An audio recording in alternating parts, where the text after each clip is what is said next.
Gente, não ligou, tá? Vamos, de novo, agradecer a parceria da Premier, sempre com a gente aqui, no Vet We Care.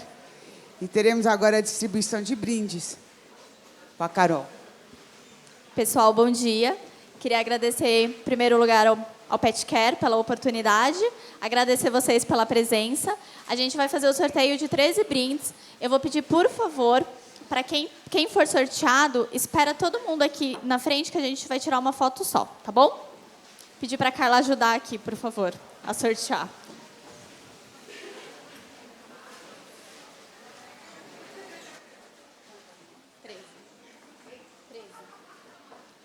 R$19,38, R$19,40, R$11,21, R$11,41, R$11,22, R$11,30, R$19,18, R$19,85, R$19,72, R$11,17,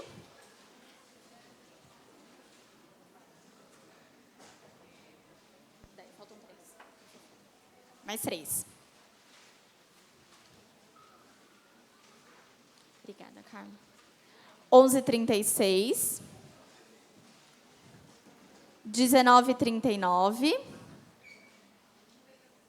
e R$11,18. Obrigada, pessoal. Boa palestra.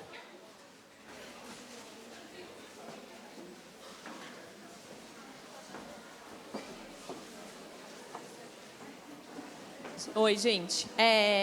Só para falar mais uma coisa, todas essas palestras a gente disponibiliza no YouTube, tá? Então, todas as palestras que a gente dá no Vet We Care, que o Pet Care grava, a gente contrata para um serviço de gravação e a gente disponibiliza no nosso canal do YouTube. O canal do YouTube chama Pet Care, tá bom? Então, só vocês procurarem lá, vai ter essa palestra disponível e todas as anteriores, tá? A gente também tem o aplicativo, não sei se todo mundo tem, o Bulário Pet Care no celular. É só baixar, chama Bulário Pet Care. O Bulário Pet Care está sendo atualizado. E se você tem, por acaso, se alguém tem ainda o Bulário Pet Care antigo, tem que deletar esse Bulário antigo e baixar o aplicativo novo, tá? Esse aplicativo novo, ele tem mais medicamentos e lá está escrito qual o prazo de resultado, qual tubo que tem que coletar, tem todas as informações de todos os medicamentos, tá bom? E aí, se vocês quiserem baixar, chama Bulário Pet Care. Eu acho que é importante também falar que no nosso bulário ele tem a parte de exames. Então, ele tem toda a parte nossa de exames de imagem e exames de laboratório, quais os preparos, tanto para a imagem quanto para o laboratório, e os valores. Então, fica bem fácil na hora de encaminhar qualquer um desses serviços para o Pet Care. Gostaria agora de convidar o doutor Eduardo, o doutor Fernando. O doutor Fernando vai começar. O doutor Fernando Barros está com a gente há muito tempo. É oftalmologista do Pet Care. O doutor Eduardo vai fazer a segunda parte da palestra. Já vou deixar apresentado. Vem, Eduardo, vem aqui só para apresentar. São 2 oftalmologistas do Pet Care. A palestra vai ser dada em 2 etapas. Muito bem-vindo. Obrigado. Usa esse ou esse? Quer usar esse? Posso usar esse. Bom dia a todos. Obrigado pela presença nesse domingo de sol, um pouco frio, mas eu sei que não é fácil para todo mundo estar aqui e encarar essa batalha aí de aprender, ou não sei se a gente vai ser capaz de ensinar alguma coisa, mas a intenção é mostrar para vocês um pouco do que faz parte da rotina de vocês também e como proceder, como facilitar ou como ver a coisa de forma menos aflitiva Eu acho que muita gente tem essa aflição com o olho, isso é muito comum entre colegas, entre proprietários, entre médicos também, os médicos que a gente atende, muitas vezes contam isso, não podem ver a aflição do animal ou o desconforto ocular, e a gente vai tentar passar aqui algumas formas de contornar essa situação, de encarar a coisa de forma mais natural, embora algumas situações sejam dramáticas mesmo, e os primeiros socorros, as primeiras medidas até que vocês encaminhem ou contem com a nossa colaboração. Então, primeiro, eu vou procurar diferenciar aqui quais são as situações de urgências e emergências. A gente diferencia basicamente pela gravidade da situação. Então, as emergências oculares ou oftálmicas são aquelas em que existe um risco iminente de perda da visão, que a gente vai abordar bastante, ou perda da estrutura do bulbo ocular. Esse microfone está explodindo muito, está muito...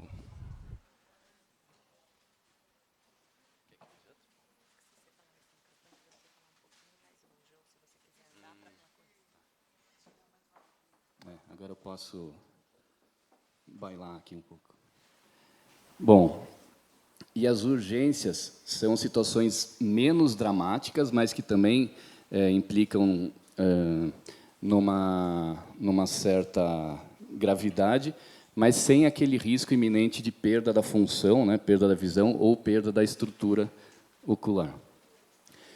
Na grande maioria das vezes, a gente vai lidar com situações de trauma. Então, primeiro cuidado é na contenção.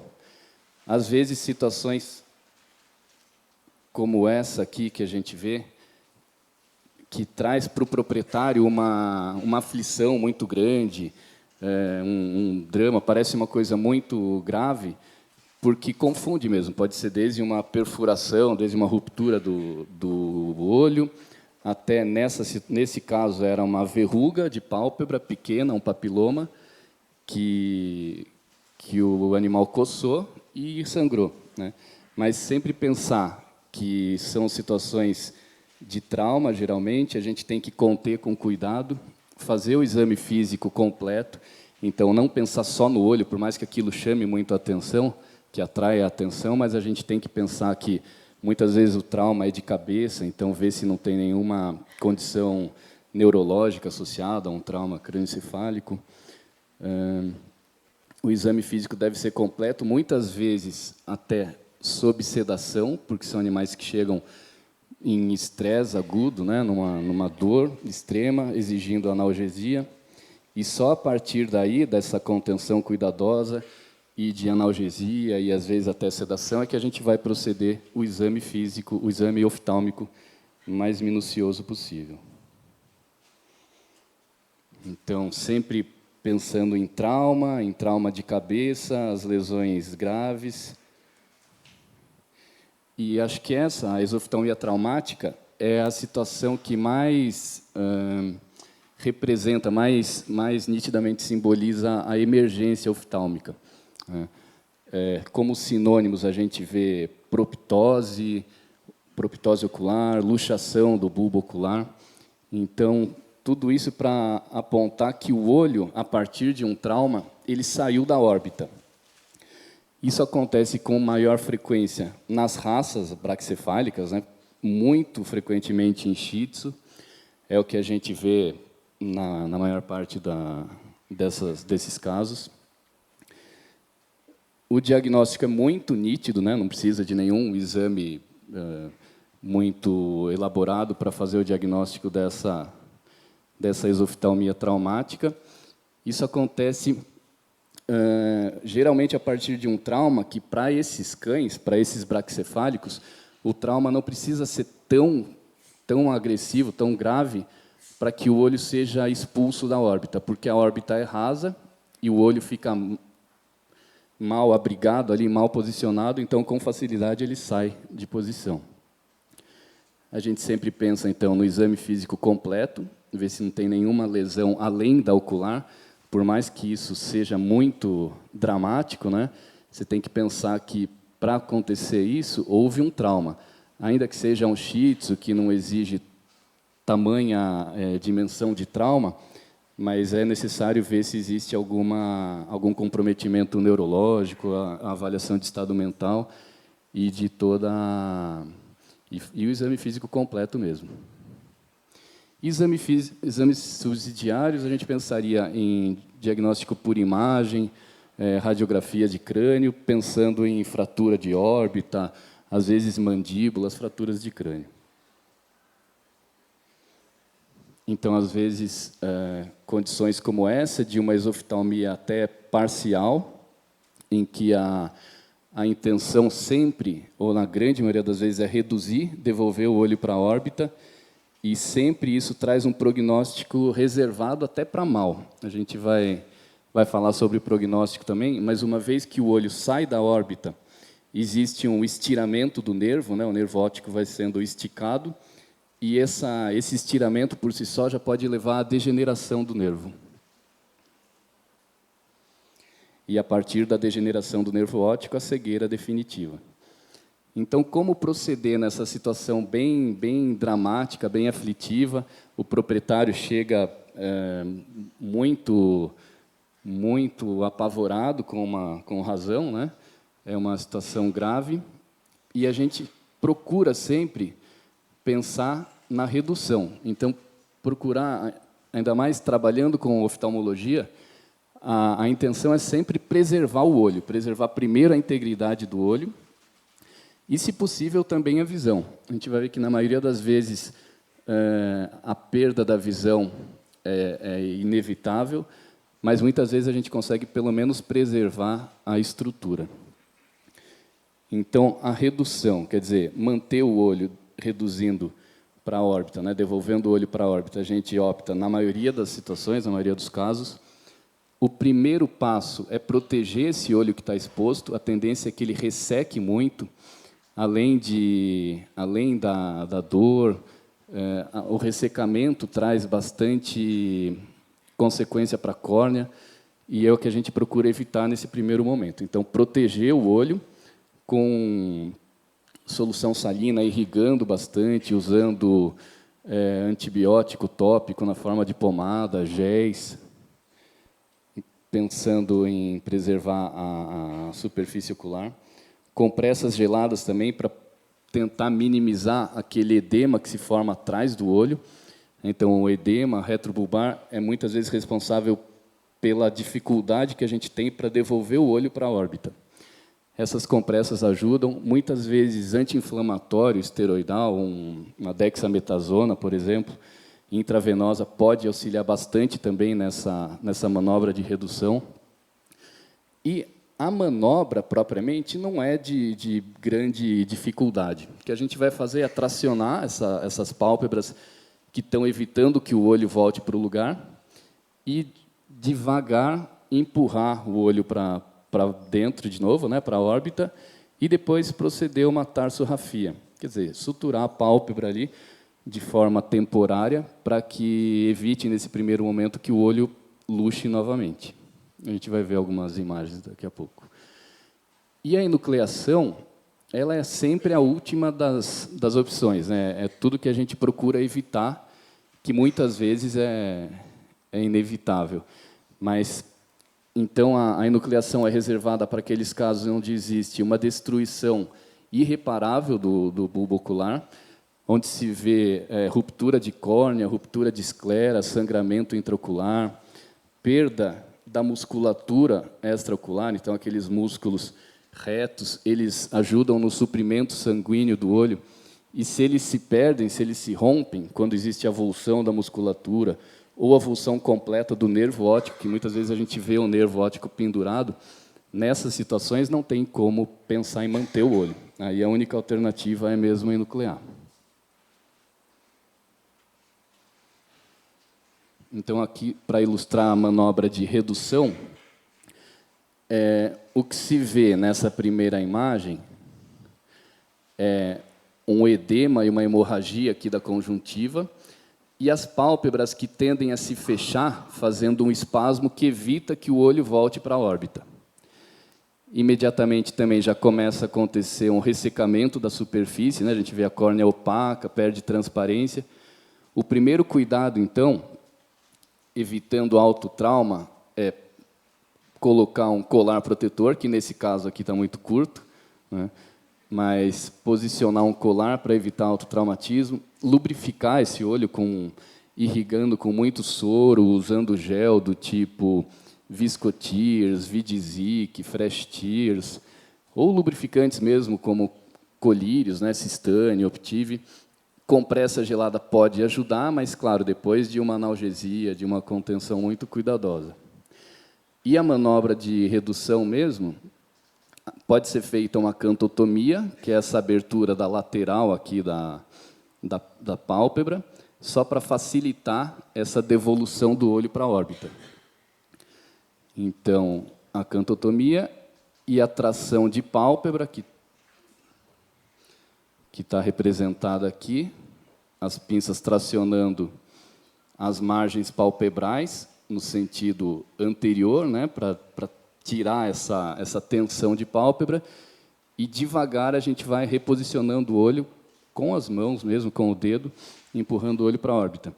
Normalmente, isso é mais fácil em braquicefálicos, à medida em que também é fácil a luxação do olho, a exoftalmia traumática num braquicefálico, a redução do olho também é menos difícil, é mais facilitada num braquicefálico por ter a órbita rasa e por exigir menos esforço para a redução.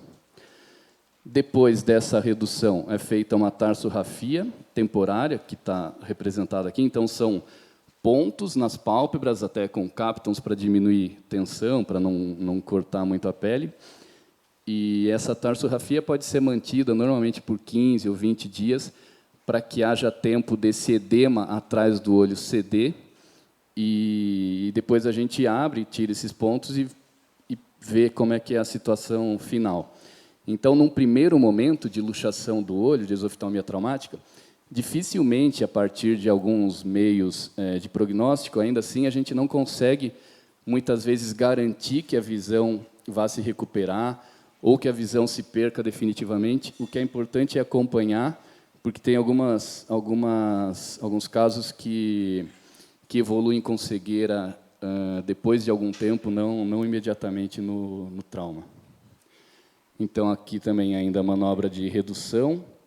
Depois da cantotomia, as pálpebras já anteriorizadas, o olho já está na órbita, e aqui pode ser feito ou um flap com a terceira pálpebra, um recobrimento, ou essa tarsorrafia, né, esses pontinhos mantendo aqui os olhos o olho fechado, né, para que esse edema retrobulbar que tende a empurrar o olho seja controlado em 15 a 20 dias.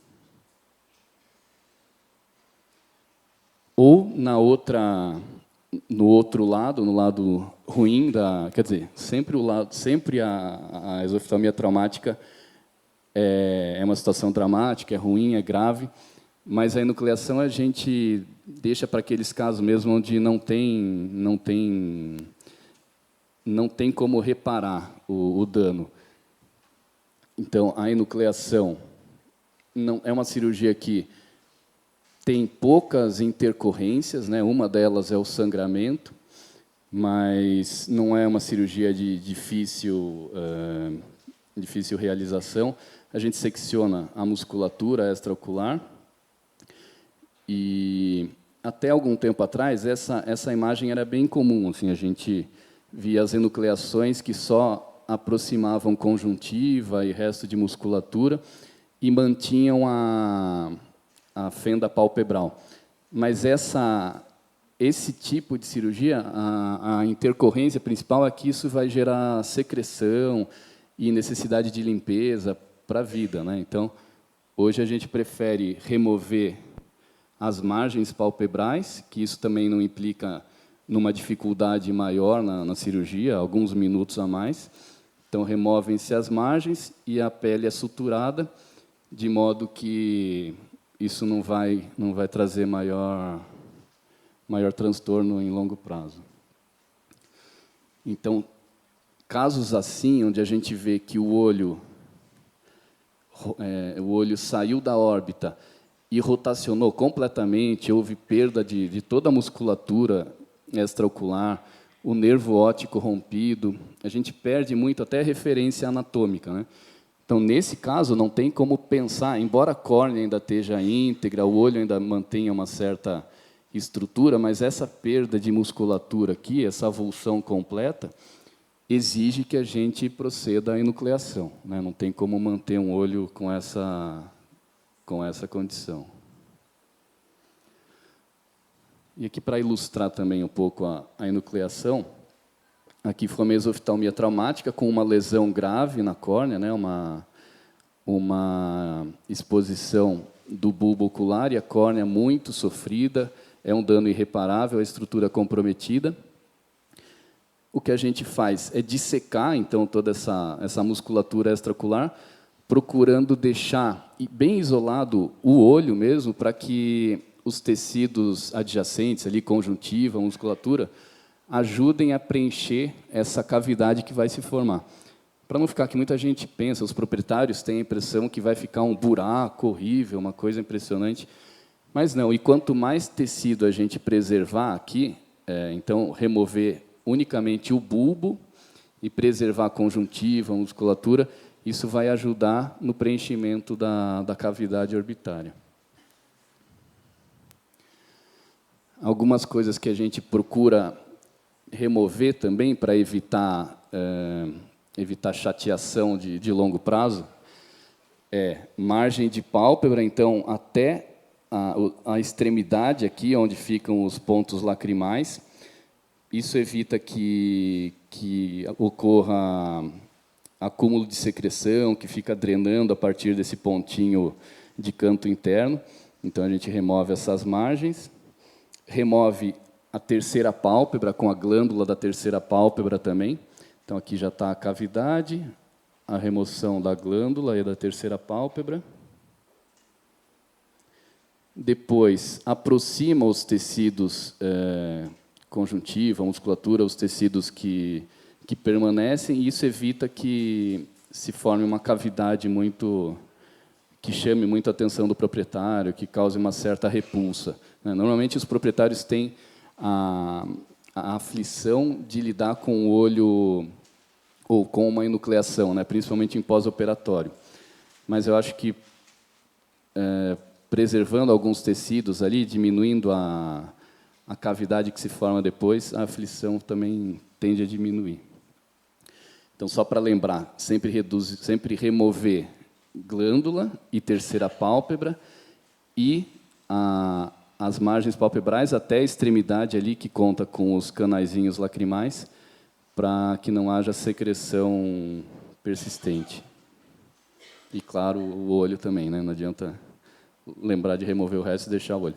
Então, aqui é um dano irreparável, né? O olho, aqui o fundo do olho, o nervo óptico, e a córnea aqui completamente destruída, um olho que não teria recuperação. Para ilustrar, então, a confecção aqui da enucleação, uma cirurgia que não requer grande elaboração, a dissecção dos tecidos extraoculares, musculatura extraocular seccionada, nervo óptico também, e depois a remoção das margens palpebrais, sutura de conjuntiva e depois de pálpebra. A gente faz com pontos simples separados, esses pontos são removidos em 15, 20 dias, e é uma cirurgia que não conta com intercorrência frequente. Então, esse aspecto é muito mais apresentável para o proprietário, causa menos repulsa e menos aflição do que aquele que expunha a conjuntiva, né? Então, hoje em dia, dá-se preferência para a técnica que remove, né, essas margens de pálpebras e a pele é suturada de forma definitiva. Então, aqui tem umas imagens para a gente pensar o que fazer, né? Lembrando que, na grande maioria dos casos, a gente opta por reduzir, sempre alertar o proprietário também que, mesmo que a redução seja bem feita, que a gente fique satisfeito logo depois do procedimento, existe um risco de complicação tardia e que a gente pode, em algum momento, indicar enucleação depois dessa redução. Mas sempre a primeira tentativa é reduzir. Aqui é um braquicefálico, nitidamente se vê a diferença, né, de posição do olho, essa hemorragia de conjuntiva, a superfície ressecada. Então, a primeira medida aqui é dar conforto, né, analgésico, prover também um cuidado aqui, uma proteção para essa superfície que está exposta. Essa córnea tende a ressecar, tende a ulcerar, e se muito tempo se passar, essa lesão que se forma, às vezes, é até irrecuperável também. Então, compressa fria pode ajudar, dexametasona intravenosa ajuda, analgésico, e daí a cirurgia propriamente com a redução do olho. Aqui a gente vê que as pálpebras ficam bem rotacionadas, aqui a margem gira para dentro, e esse espasmo que evita que o olho volte para a posição. Então, depois de anestesia, a gente traciona levemente aqui as pálpebras, endireitando a posição de margem e empurra o olho devagar para a órbita. Então, aqui, ainda mais em se tratando de um braquicefálico, não vejo motivo para pensar em enuclear. Sempre a primeira tentativa, ou quase sempre, é de reduzir, de preservar a estrutura do olho. Aqui já uma situação mais crítica, né? A gente vê que não só o olho está anteriorizado, está luxado, como está totalmente rotacionado, aqui com bastante musculatura rompida. E aqui a intenção pode até ser preservar o olho.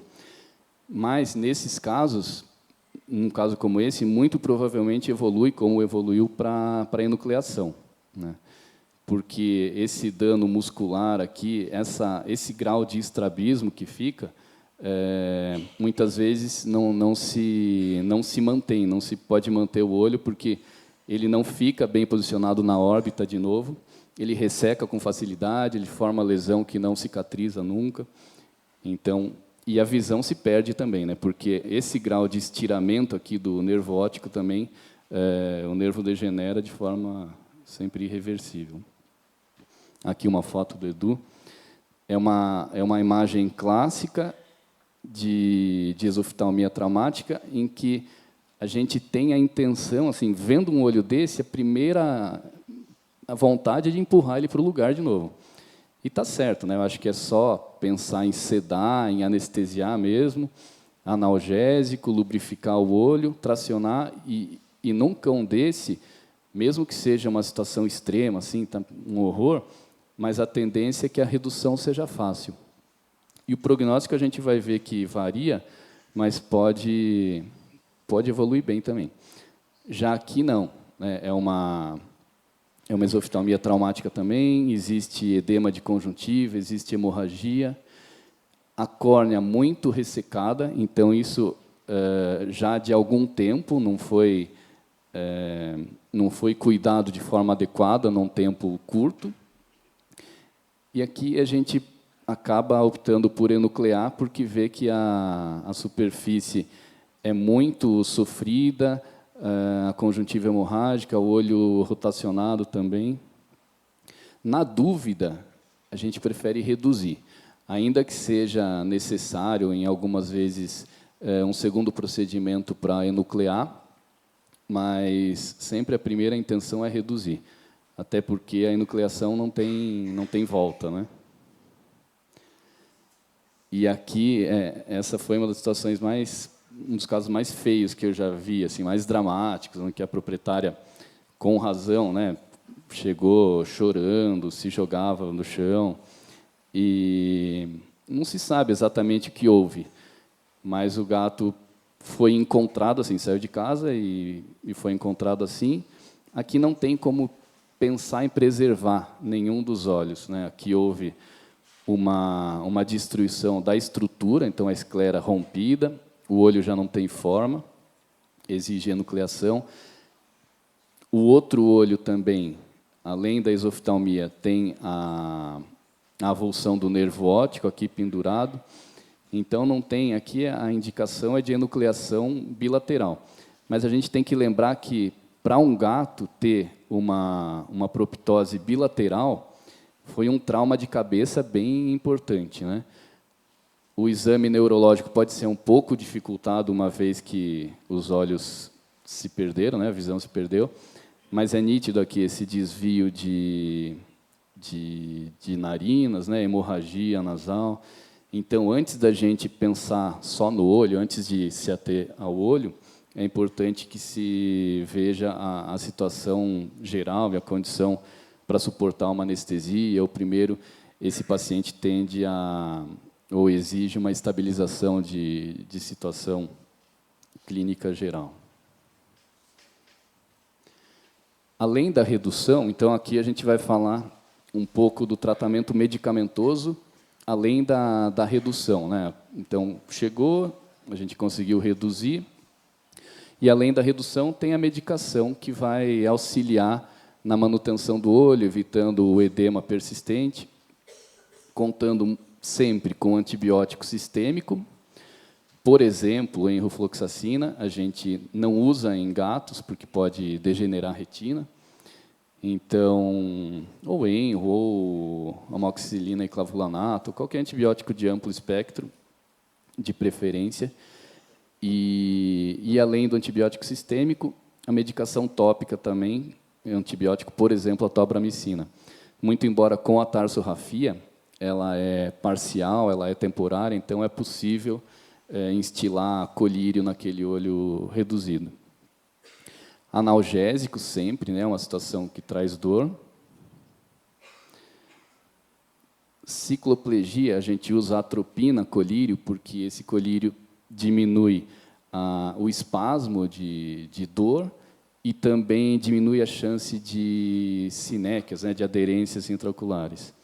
Então, às vezes, a instilação de uma gota de atropina 1% já possibilita a analgesia de longo prazo, assim, às vezes tem a duração de 5 dias, claro, além dos analgésicos sistêmicos também. E corticoide, também anti-inflamatório esteroidal, pode ser prednisona, em dose anti-inflamatória. Isso ajuda muito a controlar esse edema retrovulvar. E a lubrificação. Esse olho tende ainda a ficar um pouco projetado por algum tempo, então lubrificar com frequência, a frequência que eu digo são 6, 8 vezes ao dia de instilação de colírio para permitir uma recuperação adequada do olho. O prognóstico, então, é sempre reservado quanto à manutenção, aquilo que a gente falava de, logo na primeira inspeção, já alertar o proprietário que a intenção é a de preservar o olho, de preferência mantendo a visão, mas que isso não se pode garantir, né? Tem algumas situações que a gente tem que partir para um segundo procedimento, depois de 10, 15 dias, em que o olho não ficou bem posicionado, então ele é reservado quanto à manutenção. Só 20% dos olhos bem reduzidos, em média 20%, permanecem visuais. Então, mas eu acho que vale a pena sempre, ou na medida do possível, procurar reduzir, já que ainda existe 20%. Pode ser pouco, mas existe 20% que mantém a visão. E alguns fatores prognósticos, por exemplo, o diâmetro da pupila, na apresentação, né, quando o animal chega, você vê a pupila num diâmetro médio, a gente não consegue inferir muita coisa. Não dá para falar que vai dar tudo certo, porque a pupila está média, ou vai ser muito ruim, porque a pupila está contraída. Agora, se existe um reflexo pupilar à luz, se você testa reflexo daquela pupila e ela contrai, ou se existe ainda preservação da visão nesse primeiro momento, que você faz o teste de ameaça e o animal ainda com aquele olho protruído, ele reage, então isso melhora bastante o prognóstico. E é sempre pior para os gatos, né, que têm a órbita profunda, os olhos bem assentados. Então, os gatos exigem um trauma maior de cabeça para que o olho luxe. E para os cães de focinho longo, né, os dólicocefálicos de órbita profunda, também não evoluem, na maioria das vezes, não evoluem muito bem, não preservam visão. E as sequelas? O estrabismo é muito frequente por ruptura de musculatura, olho seco, glaucoma, às vezes a pressão intraocular pode elevar depois de algum tempo da luxação do olho. Esse olho pode atrofiar também. A córnea sempre, ou muitas vezes, tende a sofrer por exposição, porque, às vezes, o movimento de piscar não é perfeito. Então, uma ceratite por exposição da superfície. Essa córnea também diminui, perde a sensibilidade, existe um déficit sensorial, facilitação para lesão de córnea. E a cegueira, que pode ser no ato, no momento do trauma ou até posterior, ela pode vir muitas vezes também da degeneração do nervo por estiramento.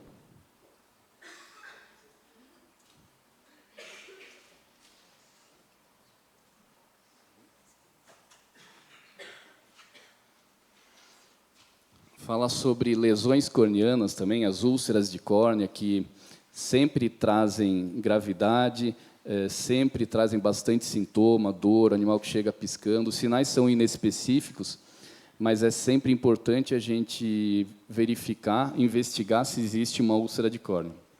Só para mostrar que o colar protetor é imprescindível e muitas vezes é necessário trocar e trocar de novo e fazer colar duplo.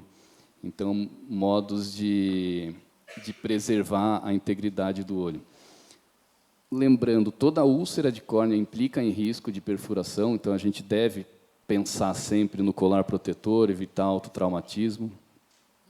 Os sinais são bem inespecíficos, né? Todos relacionados à dor.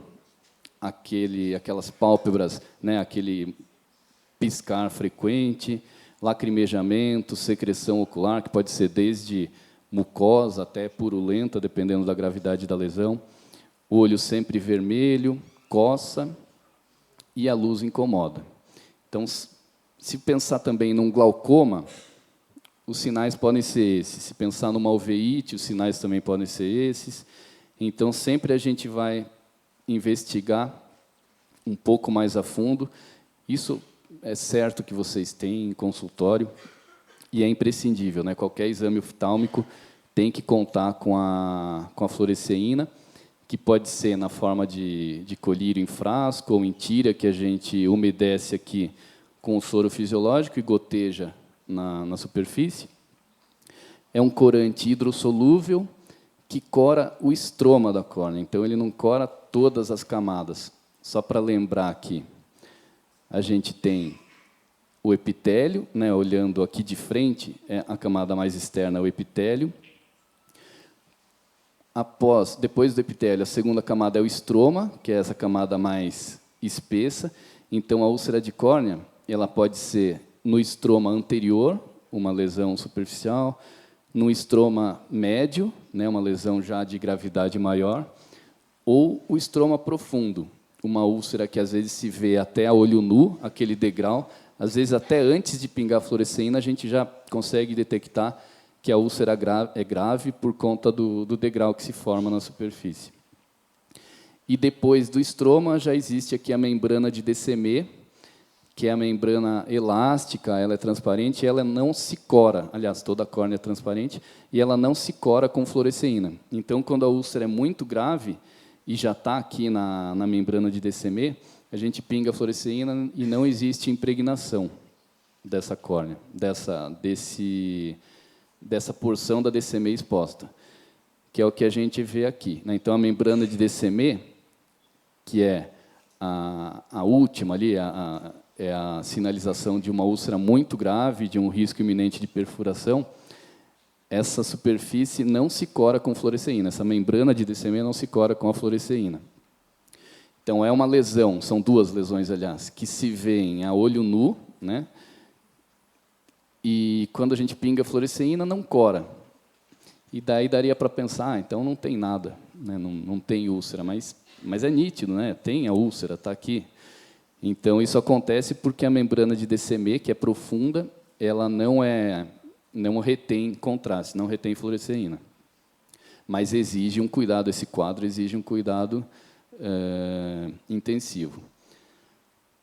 A gente procura sempre dar muita atenção para essas úlceras, porque mesmo as mais aparentemente despretensiosas podem se agravar, como num olho complicado aqui com catarata, com uma hiperemia, uma congestão aqui da esclera. A impregnação por contraste é muito sutil, mas a chance disso se agravar é grande. Então, sempre pensar em tratar de forma intensiva. Aqui são só sugestões de tratamento, né? Não existe uma receita, mas o que a gente procura lembrar, procura fazer sempre, é medicar com frequência. Então, não adianta pensar em tratar uma úlcera de córnea com colírio uma vez ao dia, ou duas, ou à distância. A gente vai ver que isso, em geral, não funciona. O risco de agravamento é grande. Então, por exemplo, tobramicina a cada 4 horas numa úlcera superficial, como essa. Cistane, que é um lubrificante, que a gente usa bastante também. Tem vários, né? Mas isso é só uma preferência. A cada 4 horas. Atropina, para prover aquele conforto de relaxamento de musculatura ciliar. O animal abre o olho depois da atropina, então tem um efeito de analgesia que é duradouro. E sempre o bendito colar aqui. Existe a predisposição racial nítida também para os braquicefálicos.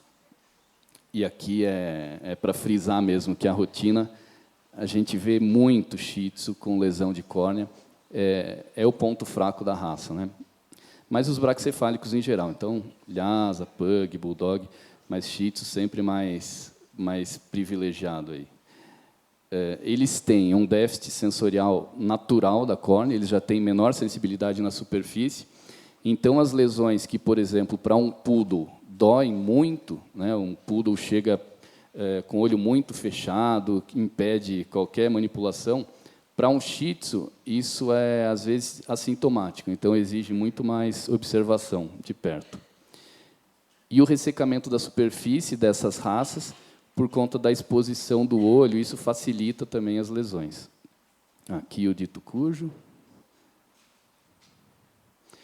E as lesões se agravam com muita velocidade. Às vezes a gente tende a não acreditar no que o proprietário fala, mas é verdade. Então, às vezes, no sábado está muito bem, ou começou a fechar o olho, e no domingo a apresentação já é essa, né? A coisa tende a se agravar com muita facilidade. Então, a gente não pode deixar de lado ou dar pouca atenção, porque isso aqui é um olho quase que perdido, né? Exige tratamento intensivo, medicamentoso, depois um flap de conjuntiva para procurar reconstruir essa superfície.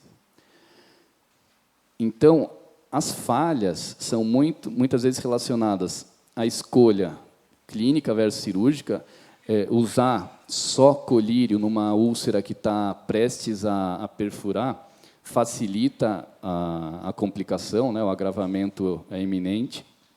Tem muitas lesões que exigem tratamento cirúrgico, de reconstrução da superfície.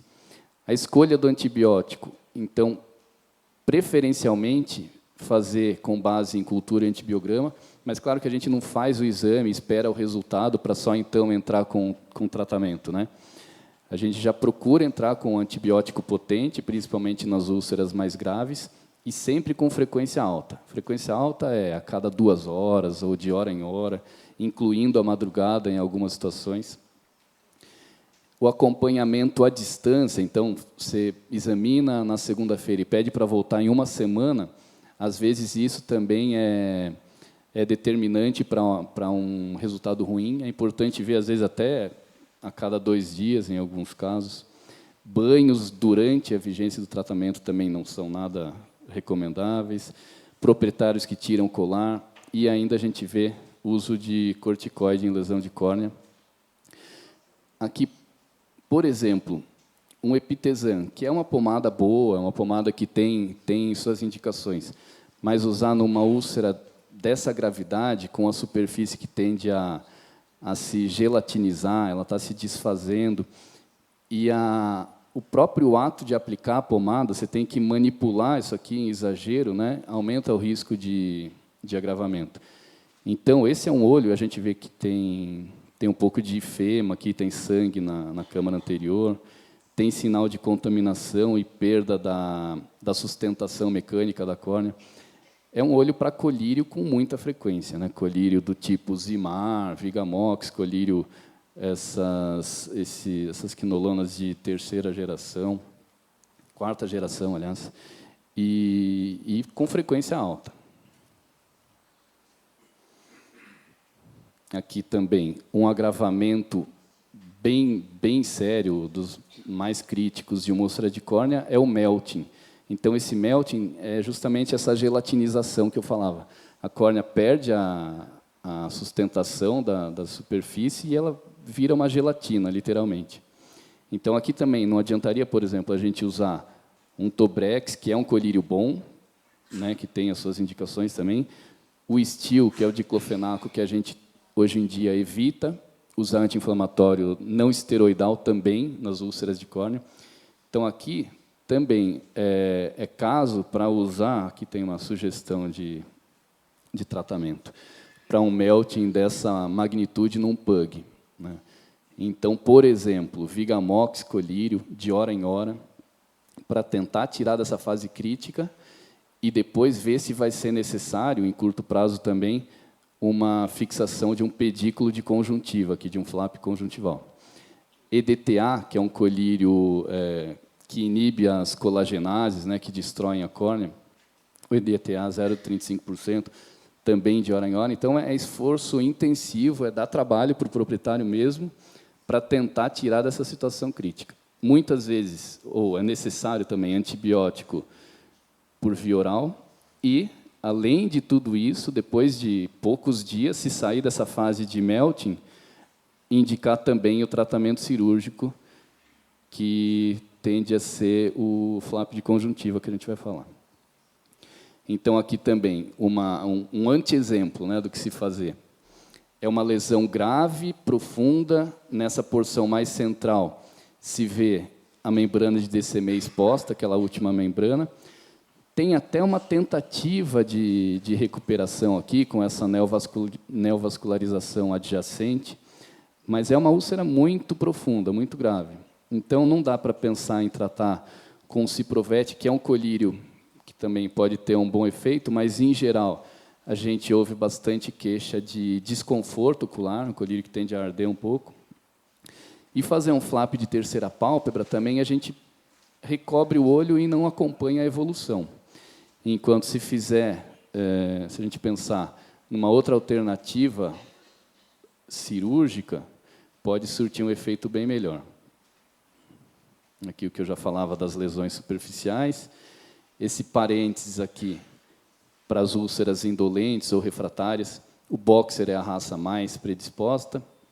Então, quando é um boxer com uma lesão desse tipo, em que o contorno se cora de forma irregular, com um destacamento do contorno da úlcera,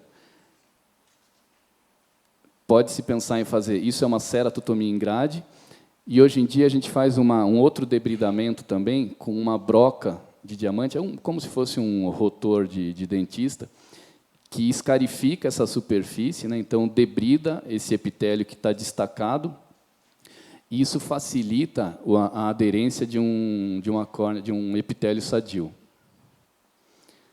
Então, é pensar na gravidade da situação para medicar.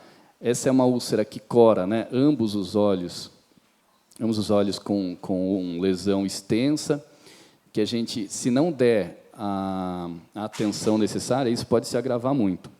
Dependendo do shampoo, então úlcera de banho, porque normalmente é essa apresentação. Foi ao pet shop, voltou com o olho fechado, você cora com a fluoresceína e vê a córnea toda, a extensão toda impregnada com o contraste.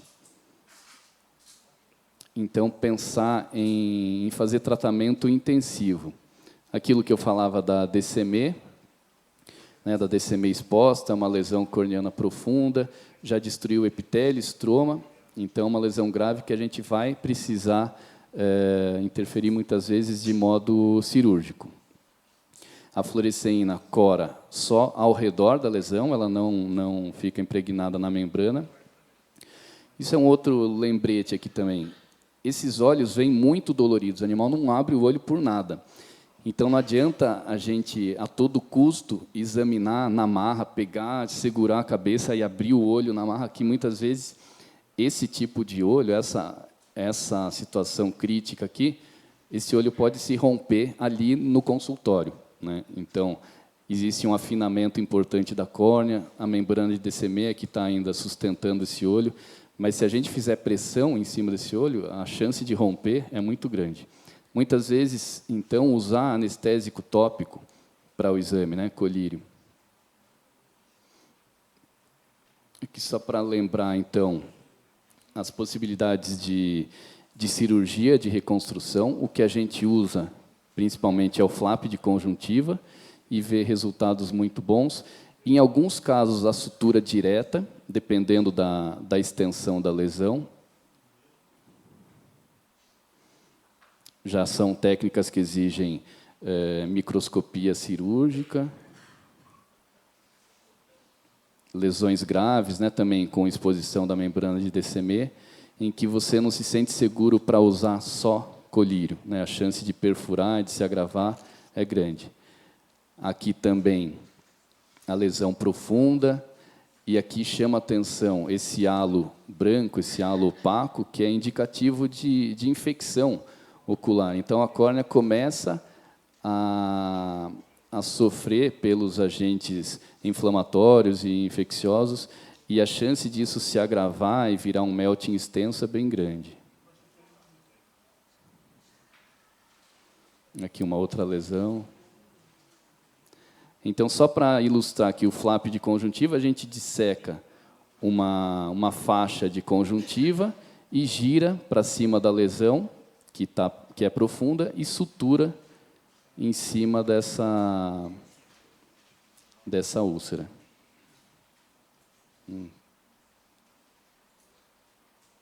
Aqui o aspecto do pós-operatório imediato e a membrana já integrada. Então, isso é como se fosse um band-aid, né? Uma reconstrução, um efeito tampão e de muita utilidade. E, além disso, tratamento medicamentoso. Aqui, além do antibiótico tópico e sistêmico, com frequência muito alta, a gente usa esses inibidores de enzimas, né? Como eu falei, o EDTA disódico, 0,35%, ou acetilcisteína.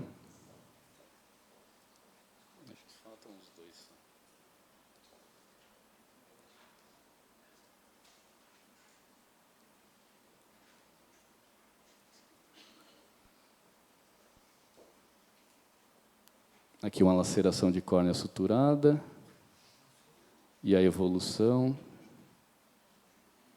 Aqui o flap de conjuntiva extenso, que recobre quase que toda a superfície, mas depois ele retrai e propicia visão.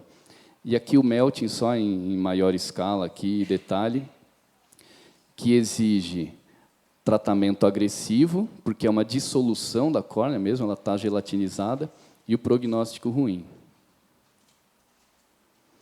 Então, aqui sempre pensar na modalidade de tratamento, né? Que colírio usar. Corticoide, nessa situação, é um horror, né? Em poucos dias, isso se agrava de forma, muitas vezes, irreversível. E, quando a gente pensa num tratamento mais adequado, ainda com o melting extenso também, mas com colírio antibiótico potente de hora em hora, o inibidor de colegenase também de hora em hora. Às vezes um tratamento prolongado, mas a situação pode ser mais animadora, né? Um olho bem reconstituído. Desculpa o atraso. Obrigado.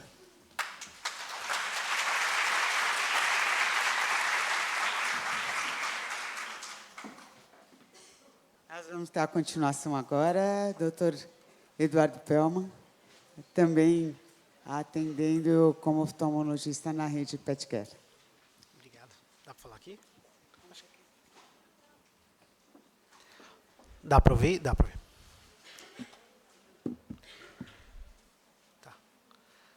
Tá bom assim? Tá.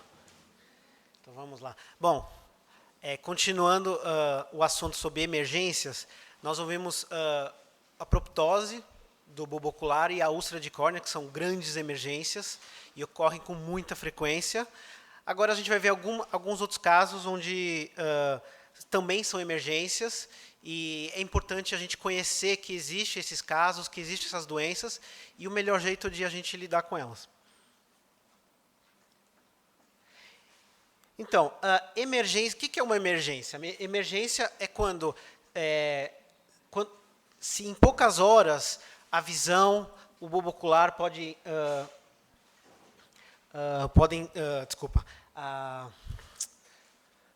a lesão que o olho tem pode prejudicar a visão ou o bulbo ocular.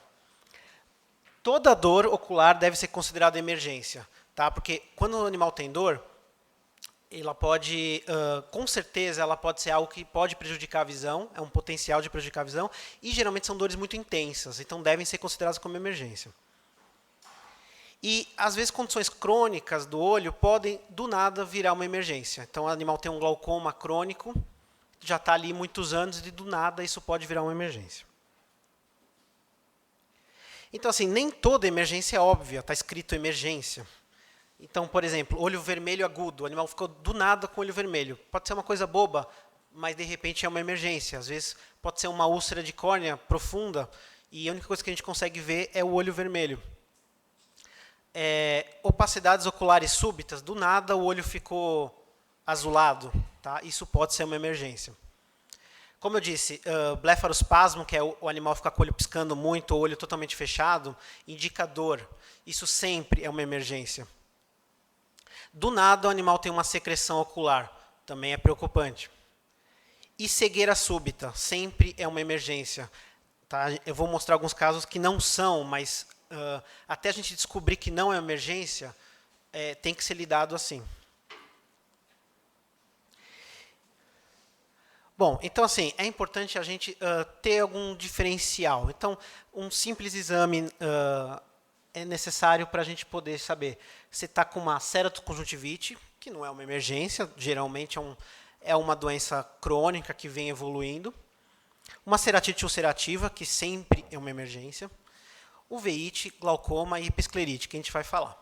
Então, sempre tem que ter na clínica um bom foco de luz, fluoresceína, sempre, sempre. E aqui eu coloquei uma lupa, sempre ajuda. Uma lupa, a gente consegue ver sempre mais da lesão. Bom, então assim, cegueira súbita.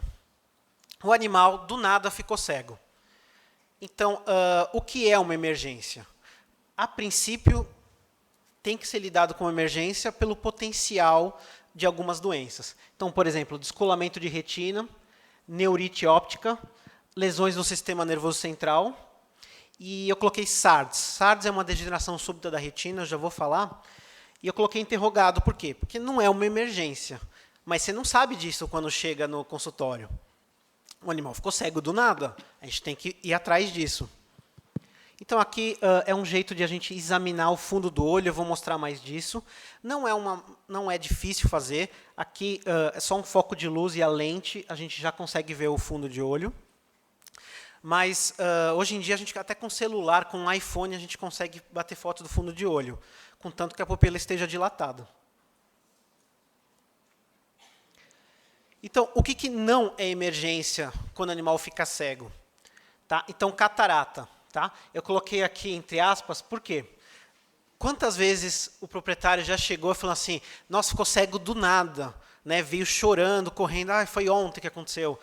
E às vezes você olha, é uma catarata, né? Então, assim, não é que foi do nada. Mas, por exemplo, quando o animal é diabético, ela evolui rápido, sim. Mas não é uma emergência. Mas a gente precisa, então, ter esse diferencial. Atrofia progressiva da retina. A retina vai atrofiando aos poucos, é uma doença genética. Mas, assim, quando chega num estágio muito avançado, é aí que o proprietário nota. E aí ele acha que é uma emergência, já está acontecendo há um ano. Mas aí, quando ele nota, ele acha que é uma emergência, chega chorando. E aí fica aquele desespero. Ah, meu Deus, e agora? Mas é uma coisa que já vem há um ano. Olho seco é algo progressivo. Mas chega um momento em que o olho seco gera cegueira. Então, o proprietário chega desesperado, falando que o animal ficou cego, mas não foi de agora. Então, por exemplo, aqui temos uma córnea totalmente pigmentada, que não aconteceu de um dia da noite para o dia. Mas o animal ficou cego por causa disso, mas é crônico. E o proprietário chega desesperado. Então, realmente, saber o que é emergência e o que não é. Na dúvida, de repente, você está na dúvida, trate como uma emergência. Então, aqui, eu coloquei aqui só para vocês terem uma noção assim, do que fazer, descobrir que o animal está cego ou não. Então, reflexo pupilar, direto e indireto, é uma coisa importante para vocês fazerem, sempre no escuro e sempre com um bom foco de luz. O animal tá no escuro, a pupila dilata. Você coloca uma luz, ela contrai. Então, no olho que você coloca a luz, ela contrai naquele olho e no outro olho. Tá? Então, se não tiver nenhuma dessas duas contrações ao mesmo tempo, é porque tem algo errado. E alguns testes básicos de visão que a gente pode fazer. Teste de obstáculo. Então, você coloca o animal na sala, ele não conhece aquela sala. Dentro de casa, eles conhecem, então fica até difícil avaliar. Mas você coloca ele na sala e cheio de obstáculo. E aí você deixa ele livre, o proprietário longe, chamando ele, e aí você vê se ele consegue desviar. Teste da bola de algodão. Você coloca o animal, chama ele olha, tem que olhar para você e você joga a bola de algodão. Uma bola de algodão não desloca ar e não faz barulho quando cai. Então, é ótimo para fazer esse teste. E animal que está enxergando é batata. Ele vai olhar para a bola de algodão. Só cuidado fazer isso com gato. Né? Aqui é um gato que... Aqui é um gato que deu certo. Né? Ele pegou e olhou. Só que gato olha para você e continua olhando para o seu rosto e não para a bola de algodão. Aí você fala, será que ele não está enxergando? Ou ele é um gato? E o teste mais fácil de fazer, você fecha um olho e faz um teste de ameaça. Não tão perto para não deslocar ar. E aí você finge que com os dedos que vai encostar no olho do animal, também não tão perto, tá? E geralmente ele pisca se a visão está boa. Tá? Então, esses testes aqui de pupila e os testes de visão são importantíssimos, até mesmo para fazer uma triagem, o que é emergência, o que não é, está enxergando. Então, falar do descolamento de retina. Então, a retina é responsável pela visão. A luz incide nela e ela leva a informação através do nervo óptico para o cérebro. Todo o olho inteiro funciona para a luz chegar direito na retina. Então, ela é uma parte muito nobre do olho. Ela está aplicada na coroide e é a porção mais interna do olho. Então, eu coloquei uma foto aqui de um descolamento de retina, de um descolamento total, tá? Para vocês terem uma ideia como é que fica um descolamento. Então, aqui a retina é uma fina membrana, e aqui é um corte histológico da retina, você vê várias camadas, com o objetivo de captar a luz. Qualquer problema na retina leva à cegueira. Então, aqui é uma área descolada e aqui colada.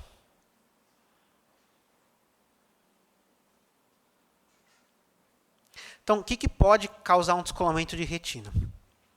Um trauma, tá? Um atropelamento, aqui no caso, uma bola batendo diretamente no olho pode gerar um descolamento. Hipertensão arterial, que é o que, na verdade, e falando de emergência, é o que mais acontece na rotina, principalmente para gato mais velho, mas o cão também acontece muito. Cirurgias intraoculares, então, assim, depois de uma cirurgia de catarata, não é comum, mas infelizmente pode acontecer da retina descolar. Uveíte posterior, geralmente associado a uma doença sistêmica, então o animal tem uma erliquiose, sangra atrás da retina, ou de repente ele tem uma doença tipo a síndrome uveodermatológica e tem pus atrás da retina que empurra e descola. Ou pode ser espontâneo. Tá? Já peguei alguns casos de shih tzus com descolamento espontâneo bilateral, do nada ele ficou cego e a retina estava descolada. Bom, quais são os sinais clínicos? Bom, uma retina descolada gera cegueira. E é importante vocês terem um histórico. O animal teve algum trauma? O animal, aí você pega a idade do animal, será que ele está com hipertensão? Será que está tudo normal com os exames deles? Você faz a fundoscopia, claro. Se vocês não tiverem os equipamentos,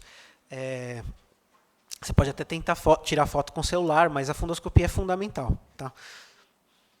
Ela pode ser total ou parcial. Quando ela é parcial, às vezes o animal não tem uma perda tão grande de visão, mas dependendo da área, se a área for nobre da retina, aí ela tem. Aí, o ultrassom ocular é um teste definitivo para você fazer o diagnóstico. Então, aqui é um exemplo. Toda a parte preta, né, que a gente chama de anecoica, é o olho. E aqui você vê a retina, que geralmente você não vê. Agora, qualquer sangramento intraocular, mesmo que você não consiga ver lá dentro, pode gerar um descolamento de retina. Então, na verdade, sempre que tem um ifema, a gente vai falar disso, ou sangue dentro do olho, pode suspeitar de descolamento de retina. Então, aqui é um exame de fundo de olho normal. Isso é um cão. Você tem a parte colorida do olho, lá do fundo do olho, que é chamada a região tapetal. Ela reflete. Tem várias cores, né? Nesse caso é amarelo, mas você tem verde, azul. Você tem os vasos da retina, a cabeça do nervo óptico e a área não tapetal, que ela é preta. Tá? Então, isso é um fundo de olho normal. É interessante vocês terem na clínica de vocês a lente para fazer esse exame. Esse exame é fácil de fazer e só fazendo várias vezes para aprender. Então, é algo importante até para a triagem dos problemas do olho do animal, até sistêmico. E, fazendo, vocês vão vendo que tem muita variação. Tá? De cor, de diferentes tipos de padrão de vaso. O gato tem aqui é mais redondinho, a cabeça do nervo.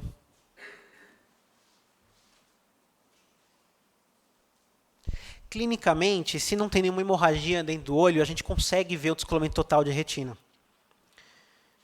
Então, a gente está vendo através da pupila que essa estrutura toda vascularizada, isso é a retina. Eu olho uma imagem dessa e falo, esse animal está cego. Então, assim, geralmente, quando pelo menos não tem catarata, a gente olha com o foco de luz e não vê nada, vê um preto lá dentro. Se você vê essa estrutura, grande chance de ser retina. E aqui é uma fundoscopia de uma retina descolada. Vocês conseguem ver aqui essa estrutura aqui? É que vocês têm que imaginar meio que em 3D. Né? A gente está vendo só uma foto, mas ela está vindo para frente aqui. Isso é a retina descolada. E também, esse animal está cego.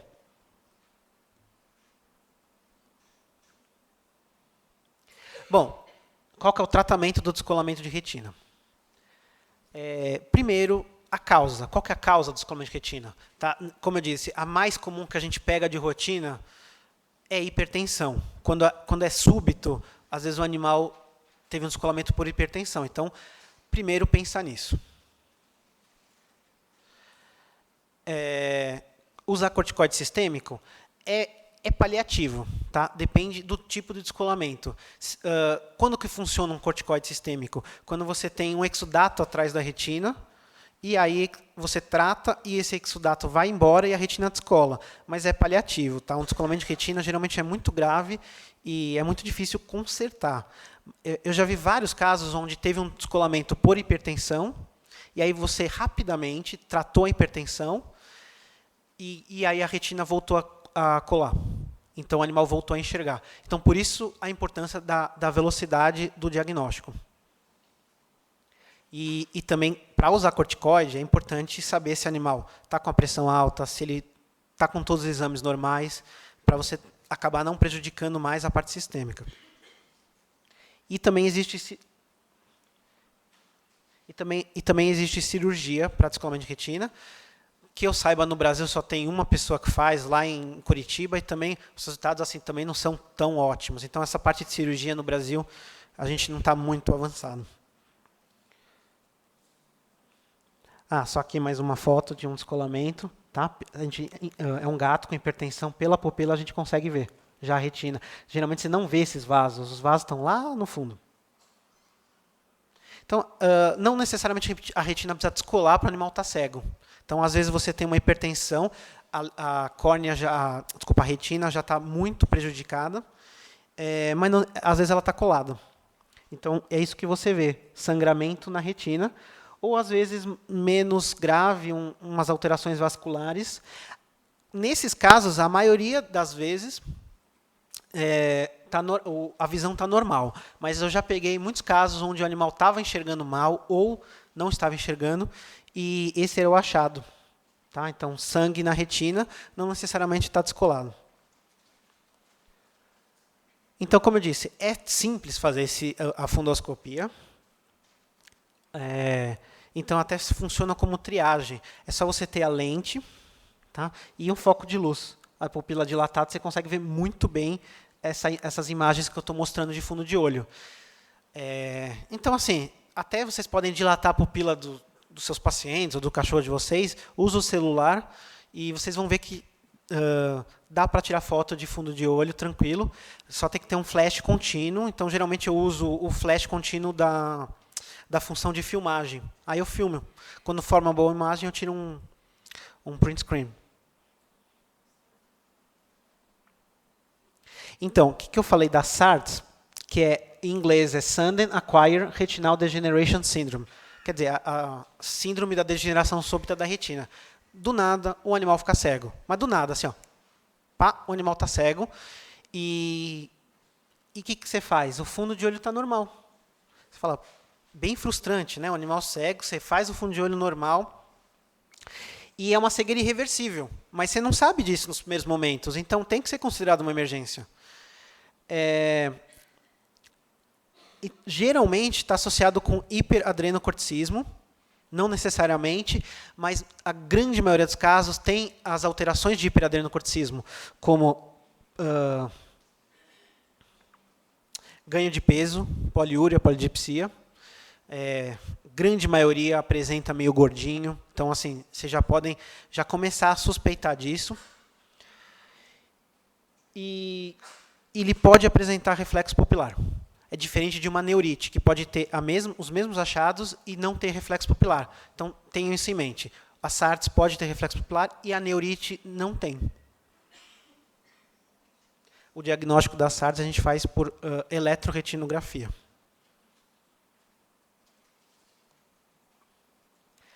Bom, a neurite ela é uma inflamação do nervo óptico. Então, assim, a retina ela tem fotorreceptores, só que ela precisa levar essa informação para o cérebro. Então, se você tiver uma lesão no nervo óptico, não importa que a retina está funcionando. Quem enxerga, na verdade, não é nem o olho, nem o nervo. Quem enxerga é o cérebro. Tá? O maior órgão visual é o cérebro. Então, se o olho estiver bom, você precisa ver se a informação está chegando lá. Gera cegueira súbita. Geralmente a fundoscopia está normal, a não ser aquelas neurites que são mais anteriores e você consegue ver um papiledema. Então, aqui é um exemplo de um papiledema. É bem difícil para quem não está acostumado, mas vocês olha o vaso sanguíneo que ele faz aqui no nervo. Ó, ele tem aqui, ele parece que está levantando. Isso no ultrassom a gente consegue ver, então o ultrassom também ajuda. prognóstico é reservado. Geralmente, a gente, quando vê um caso desse, a gente já entra com corticoide sistêmico para já não deixar passar o tempo. Quanto mais tempo passa, menos chance tem de voltar a enxergar. As causas podem ser infecciosas, às vezes sinomose, às vezes erliquiose. Pode ser tóxica, muitas vezes, lá na fazenda, a pessoa vai lá, aplica ivermectina numa dose cavalar, e aí o animal fica cego por neurite. E a grande maioria das vezes é idiopática. Infelizmente, dói falar isso, mas a grande maioria das vezes é idiopática. Bom, glaucoma. Ixi, ficou meio torto aqui. O glaucoma, ele é emergência quando o glaucoma é agudo. Tá? Então, o que é o glaucoma? O glaucoma, ele não é o aumento da pressão. O glaucoma é secundário, as alterações oculares secundárias ao aumento da pressão. Tá? No cão, ela exclusivamente ocorre pelo aumento da pressão. Então, quando a gente fala glaucoma, a primeira coisa que vem é pressão intraocular alta. Pode ser 2 tipos de glaucoma. Primário, quer dizer, o animal já nasce com a obstrução estreita, e em algum momento da vida ela vai se estreitando mais, e aí o humor aquoso não consegue ir embora, a pressão lá dentro aumenta, e é muito comum a gente ver em algumas raças, como Husky, Shar-Pei, Chow Chow, Basset Hound. Basset Hound tem muito isso, infelizmente, que nem na foto. Ou ela pode ser secundária, que na verdade é bem mais comum, que vem por uma uveíte. Então, vou falar de uveíte, por isso que eu coloquei em emergência, porque o uveíte pode gerar um glaucoma, luxação de cristalino, até mesmo neoplasia. Então, aqui só para vocês terem noção, quando você tem um aumento de pressão... Tá bom assim? Tá, né? Quando vocês têm um aumento de pressão, a pressão ela acaba empurrando a retina, empurrando aqui o nervo óptico, e isso diminui a nutrição dessas estruturas e o animal fica cego irreversivelmente. Olha como ocorre a drenagem do olho. Ó, aqui essa região aqui eu estou aumentando, então aqui é isso aqui. O humor aquoso é produzido aqui no corpo ciliar, passa pela pupila e é drenado aqui no ângulo de drenagem. Então, aqui o corpo ciliar, o humor aquoso, passa pela pupila, aqui é a câmara posterior, aqui é a câmara anterior. O humor aquoso passa pela pupila e entra no ângulo de drenagem. Qualquer obstrução nesse percurso gera um aumento de pressão. Então, assim, o que é emergência no glaucoma? É o agudo. Tá? O agudo gera dor, você vê hiperemia aqui, ó, da esclera, da conjuntiva, edema de córnea. Não necessariamente tem todos os sintomas, mas a grande parte é esse. Midríase, principalmente no primário, porque se for no secundário, às vezes você não consegue ver direito a pupila, ou a pupila já tem sequelas de uveíte. A pressão está sempre elevada. Os vasos episclerais regurgitados, é isso aqui, ó. Quando os vasos episclerais estão bem gordos, bem grandes, isso é sinal de glaucoma. Você não vê isso em conjuntivite. Então, é importante não confundir. Geralmente, a fluoresceína é negativa, a não ser que o animal for coçar e junto tem uma úlcera por trauma. Geralmente, ele está com cabeça baixa, porque dói, isso dói muito. Por isso que, não só para prevenir a perda da visão irreversível, mas isso dói muito. Às vezes o animal chega com a cabeça baixa, com muita dor. E nessa fase ainda não tem buftalmia. Tá? Buftalmia é aquele olho grande. E é emergência exatamente por isso. Pela dor e pela perda irreversível da visão em questão de horas. Então, identificar a causa. Então, por exemplo, a causa pode ser uma uveíte. Então, a gente já tem que tratar também a uveíte. Tem que dar analgésico, muitos analgésicos. O tratamento para o glaucoma agudo e não crônico, se o animal tiver clinicamente saudável, a gente pode entrar com manitol intravenosa. E isso gera uma diminuição bem grande por desidratar, principalmente o vítreo, gera um alívio bem grande e uma diminuição momentânea da pressão. A pressão-alvo é menos de 20 milímetros de mercúrio e tem que ser medida pelo tonômetro.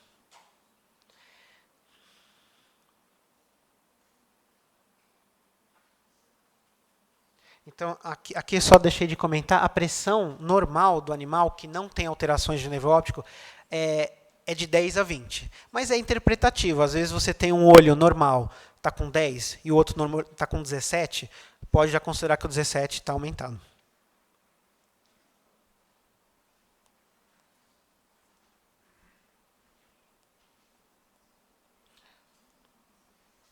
Tá? Bom, então, além do manitol, o que a gente já tem que fazer de imediato é entrar com análogos da prostaglandina, que são medicações que aumentam o escoamento do humor aquoso.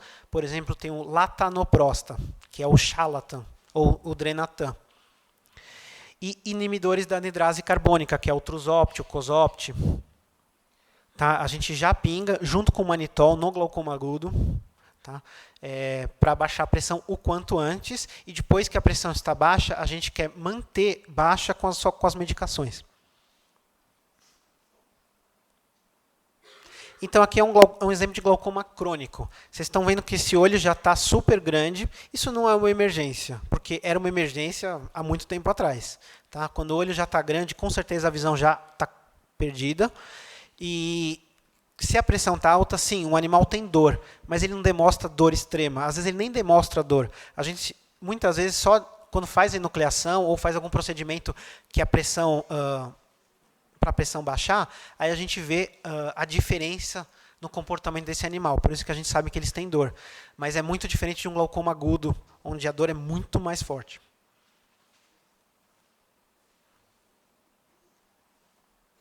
Bom, aqui é um caso de episclerite.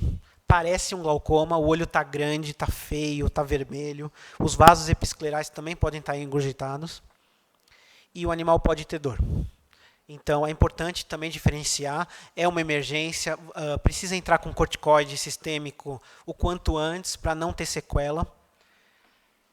A pressão está normal, então a grande diferenciação é a pressão nesse caso. Pode ser agudo, pode ser do nada. Tá? Então, altas doses de corticoides são necessárias, porque geralmente são autoimunes.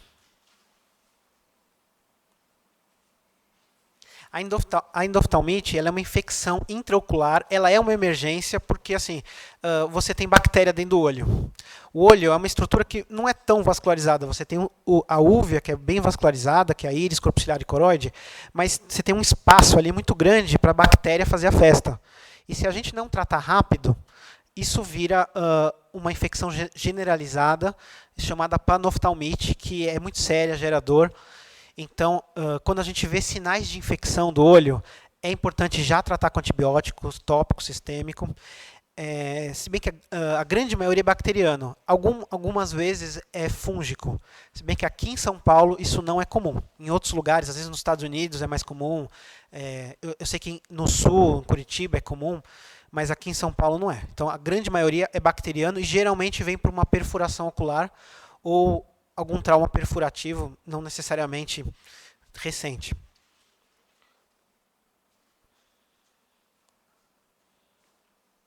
Bom, falar da luxação, que também é algo relativamente comum que ocorre no cão.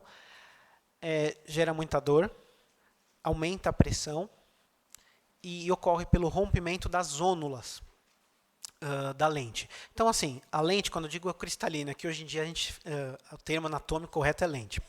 Então, a lente está atrás da pupila e ela está presa por zônulas. Aqui eu coloquei uma foto de uma lente pequena só para vocês verem as zônulas.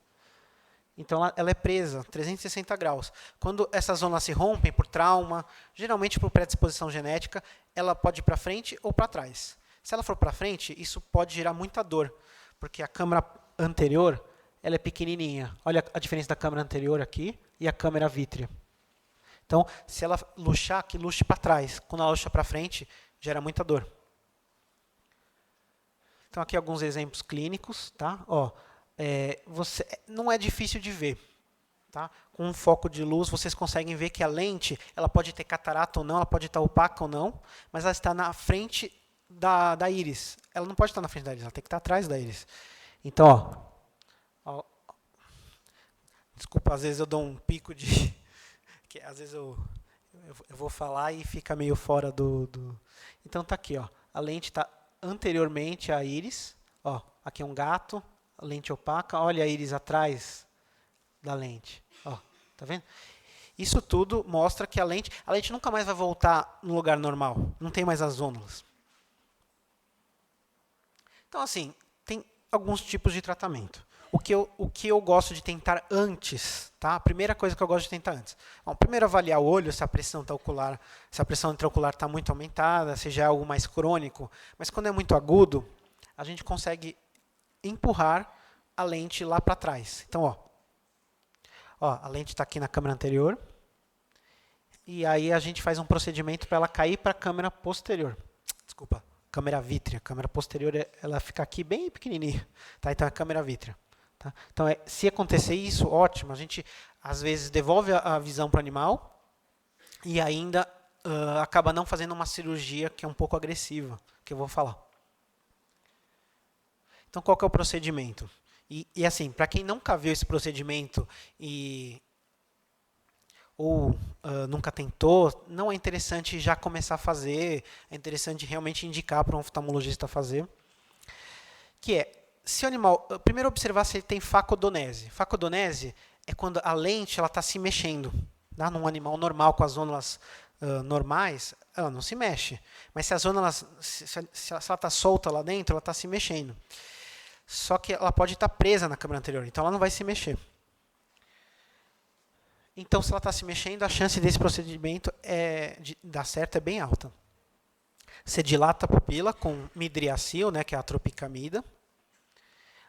Geralmente com sedação, porque o animal está com dor. Posição dorsal, tá? Para a gravidade também ajudar. Se o animal estiver olhando para baixo, a lente vai para frente. É uma coisa até meio estranha, né? A posição da cabeça do animal muda esse procedimento. Às vezes a lente luxou naturalmente para trás, o animal olha para frente, a lente vai para frente. Para baixo, desculpa, o animal olha para baixo.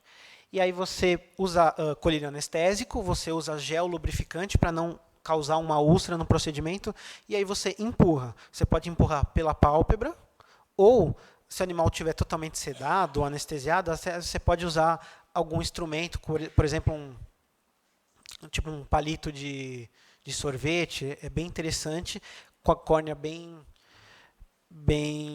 lubrificada. Aqui um caso, por exemplo, da lente indo para a câmera. Está vendo que ela está atrás da pupila agora? Tá? Então, se acontecer isso, o que a gente faz depois disso? Ela não pode voltar para frente. Então, a gente pinga um colírio para fechar a pupila e manter assim. Aí a lente fica lá atrás e não tem risco de voltar. Eu geralmente uso latanoprosta, que é um análogo de prostaglandina, que o comercial é o Charlatan. 2 vezes por dia, porque ele tem efeito só de 12 horas. E quando isso não funciona e o animal está com dor, existe ainda a chance de salvar a visão. Então, a gente faz um tratamento cirúrgico, que é a fasectomia intracapsular. A gente retira cirurgicamente essa lente luxada. É uma cirurgia bem agressiva, você tem que abrir boa parte da córnea, remover e suturar a córnea. Existe o risco de glaucoma pós-cirúrgico, porque o vítreo vem para frente e pode obstruir a drenagem. Só que, assim, se o animal tiver com dor e ainda tiver alguma chance desse animal voltar a enxergar, é uma opção muito viável nesses casos. Então, aqui é um esqueminha aqui da lente sendo removida pela córnea. Tá? Aqui mais um caso de luxação anterior.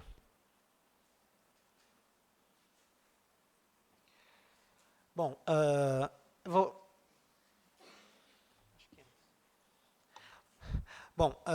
vou falar agora de corpo estranho na córnea. Assim, é super raro ver um caso desse, mas vira e mexe tem um caso desse. O animal pode apresentar dor ou não. Tá? Então, por exemplo, nesse caso da foto, é um olho calmo, sem inflamação, ele não está apresentando dor. Tem que ter cuidado na manipulação. A princípio, a gente não sabe qual que é a profundidade disso. Então, às vezes, só de abrir o olho mais forte já pode romper. É esse corpo estranho, dependendo de onde estiver, ele pode gerar sequelas para o olho. Então, por exemplo, se ele está na córnea, mas ele entrou dentro do olho e rompeu a cápsula do cristalino, com certeza esse animal vai ter uma grande inflamação intraocular. Então, por isso que é importante a gente saber aonde que está esse corpo estranho. É uma emergência, sim. Pode ser planta, madeira, pode ser diversas estruturas. Tem que ter o equipamento certo para remover, porque a córnea é muito fina, tá? Muito fina, tem 0,5 milímetro, e a gente não sabe a profundidade. Então, é interessante colocar debaixo de um microscópio. Tem que ter um instrumental cirúrgico, e pode gerar infecção secundária. Então, assim, já é interessante entrar com antibiótico, e mesmo com antibiótico, tem em mente que, às vezes, se é de planta, pode ter fungo ali. Então, tem em mente isso, observar bem, monitorar esse animal bem de perto. Então, aqui temos um esquema da profundidade e de como a gente lida. Então, por exemplo, quando ele é bem superficial, a gente pode até tirar com uma agulha. Quando ele é mais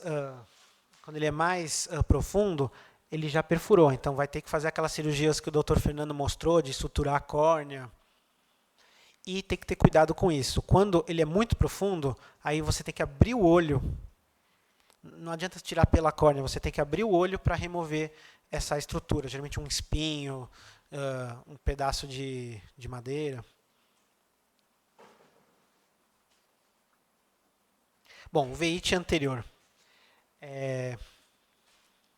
Ela pode ser facilmente confundida com conjuntivite, porque gera o olho vermelho, mas ela é uma emergência sim, porque mesmo as menores uveites podem gerar um glaucoma, né? Não quando está brando, mas do nada ela pode ficar muito intensa.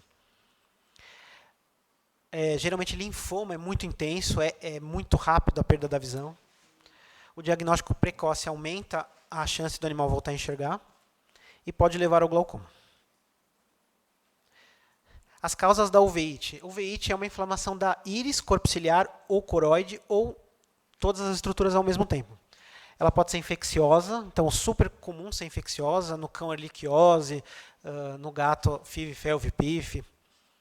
Imunomediada, então quando você tem uma catarata que está reabsorvendo, isso gera uma lesão imunomediada, porque o corpo não reconhece aquelas estruturas que estão saindo do cristalino, e gera uma uveíte, muito comum, aliás. E síndrome uveodermatológica, geralmente uma uveíte que é uma emergência. Se não tratar logo, não dá para esperar 2 dias, por exemplo. Não dá. E neoplasia, por exemplo, linfoma. Geralmente a pressão está baixa, então medir a pressão geralmente ajuda muito no diagnóstico de uveíte, principalmente quando, às vezes, não tem todos os sintomas que eu vou mostrar. Então, a pressão baixa, às vezes, é a primeira coisa que aparece. Aí depois vem miose, flare, que eu vou mostrar. E diferenças na pressão têm que ser interpretadas. Então, assim, às vezes, eu vou mostrar vários sintomas, às vezes tem todas, às vezes tem uma. Às vezes tem só a pressão baixa.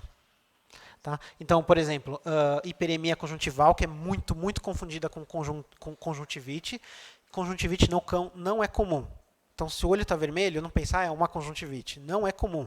Pode ser um olho seco, pode ser uma uveíte, pode até ser um glaucoma. Tá? Então, uma dica conjuntivite é raro no cão. No gato já é mais comum, por causa das viroses. Então, miose, dor. Quando está com dor, é bem grave, tá? Já está bem inflamado o olho. Abaulamento da íris. Rubeoses irídeos, que a íris muda de cor, ela fica vermelha.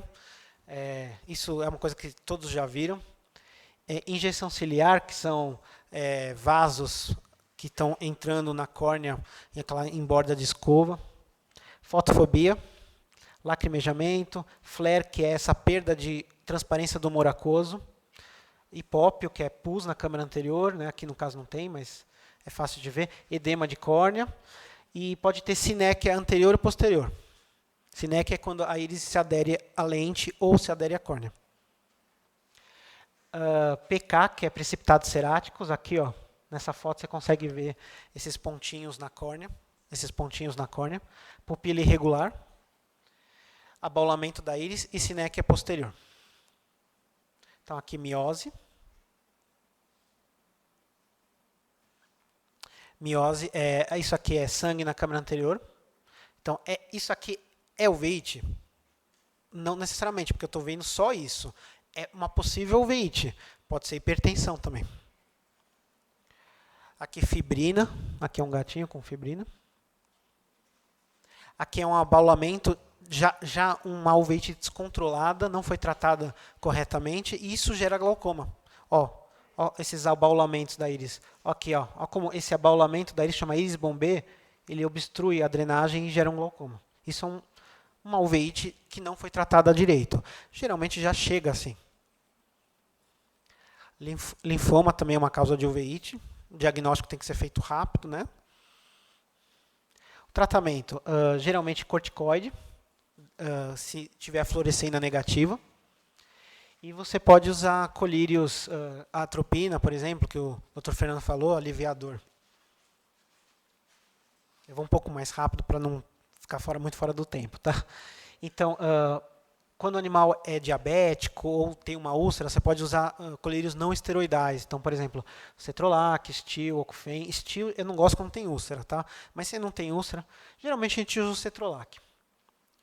E anti-inflamatórios não esteroidais sistêmicos também. Combater a causa. Claro, se o animal tiver uma erliquiose, não adianta você ficar tratando só a uveíte. Então, ifema. Ifema é sangue na câmara anterior. Achar a causa e rápido, tá? Porque pode ter um descolamento, pode gerar um glaucoma. Qual que é o kit emergência para ifema? Ultrassom ocular, medir a pressão arterial e fazer exame de sangue para descartar algo infeccioso. Possíveis causas: trauma, hipertensão arterial, uveíte, coagulopatias e neoplasia. Então, é assim que parece um ifema, né? Ele chama muita atenção. Eu acho muito difícil um proprietário ver isso e não levar no veterinário assim que ele vê isso. Então, por isso que é considerado uma emergência. Então, exoftalmia não traumática. A gente já viu as exoftalmias traumáticas, quando o olho sai por trauma, mas às vezes o olho fica para fora e não é trauma. Como é que a gente sabe que não é trauma? A gente vai ver o histórico do animal, não tem histórico de trauma.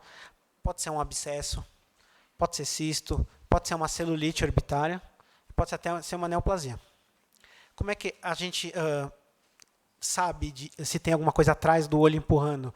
Quando a gente aperta o olho do animal, ele tem que ir para trás. Mesmo o Shih Tzu, que tem a órbita rasa, faz o teste. Ele vai para trás, a terceira pálpebra vem para frente.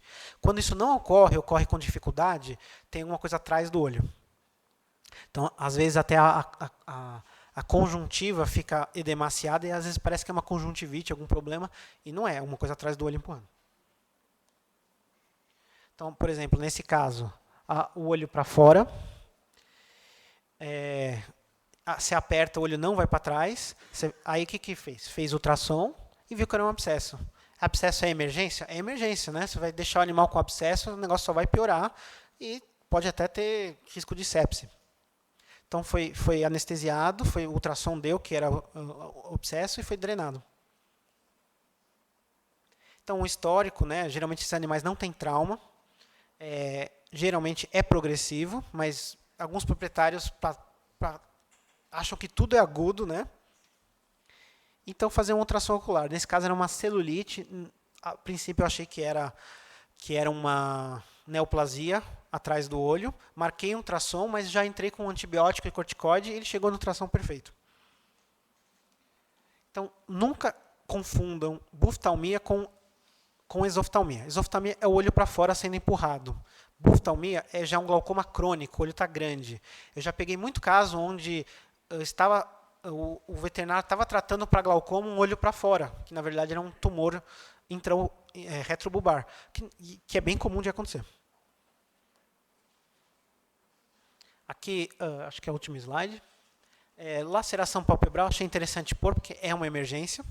Você pegar isso, o animal às vezes enroscou em algum lugar, ou briga, é uma emergência porque se você não faz nada, você deforma aquela pálpebra, isso eu vejo direto, né? Animais todos deformados, e às vezes até, quando é muito extenso, você pode até necrosar o pouquinho de pálpebra que ficou. Então, o tratamento é cirúrgico imediato. Então, só consideração final. É importante reconhecer o que está acontecendo, tá?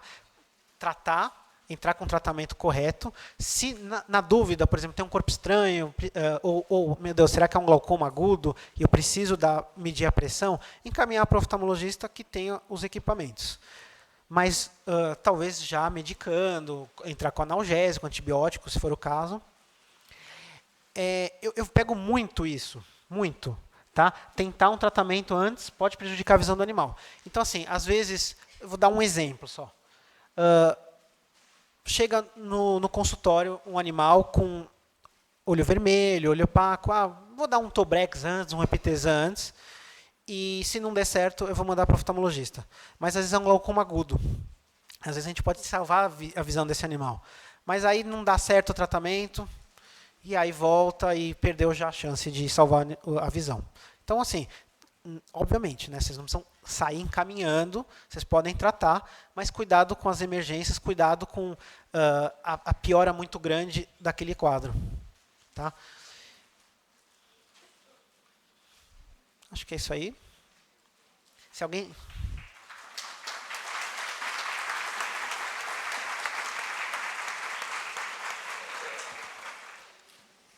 Obrigado. Se alguém tiver uma pergunta para mim ou para o Dr. Fernando.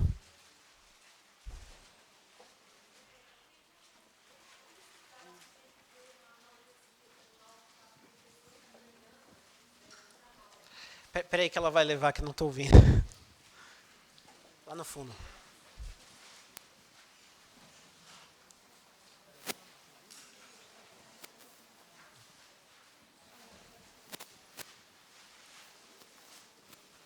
Oi.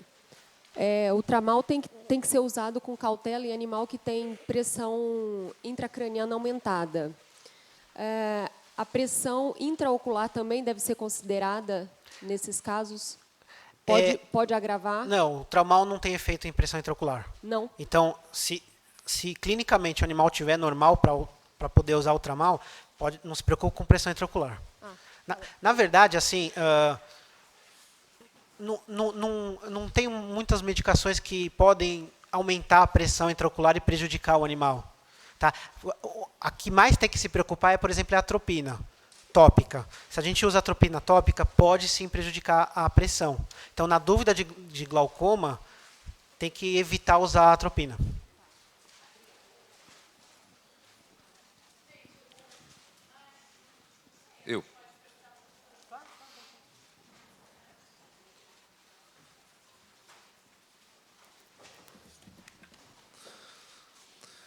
Bom dia. Colírios anti-inflamatórios não esteroidais, tipo olopatadina, fluorbiprofeno, eles provocam muito desconforto ocular? Eu acho que o desconforto ocular é bem variável com anti-inflamatório não esteroidal.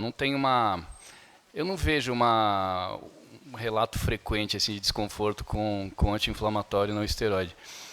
Alguns animais não toleram bem medicação nenhuma, mas principalmente antiglaucomatoso. Mas às vezes a gente ouve, por exemplo, Cetrolac causando algum desconforto, Nevanac também, mas não é coisa frequente que inviabilize a prescrição. Hoje em dia, em úlcera de córnea, a gente evita também os anti-inflamatórios tópicos, mesmo os não esteroides, porque eles também inibem neovascularização, eles podem deixar a cicatrização mais dificultada.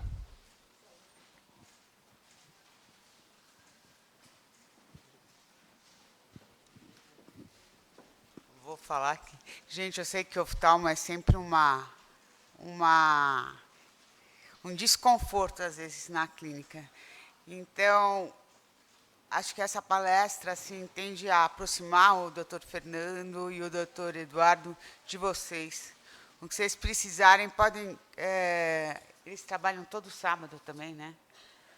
Então, de segunda a sábado tem um movimento. Se precisar de alguma emergência de final de semana, nas unidades, eles podem contactar os 2 oftalmologistas. As nossas promotoras também, vocês já têm um relacionamento, elas podem ativar o serviço em caso de emergência. E qualquer dúvida que vocês tiverem, tem o helpdesk do programa de relacionamento, VetWeCare. Vocês podem falar com a Nil, e a Nil vai diretamente conversar com o doutor Eduardo, o doutor Fernando, e eles vão ligar e orientar vocês à medida que vocês necessitem. Obrigado aos 2.